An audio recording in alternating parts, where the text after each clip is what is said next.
sa ilalim ng dagat ang yumanig sa katimugang bahagi ng Pilipinas ngayong Biyernes.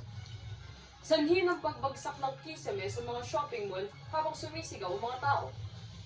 Walang agarang, naiulat na nasugatan at walang babala ng tsunami ang epektibo. Ang magnitude 6.7 na lindol ay naganap. 26 na kilometro mula Buria sa katimugang bahagi ng Pilipinas. Sinabi ng US Geological Survey, ang sentro nasa lalim ng 26 na kilometro, dagdag pa ito. Ang mga video na ipinost sa social media ay pinakita na bumagsak ang kisame ng dalawang malaking mall. Muli, ako po si Sarah Kelly.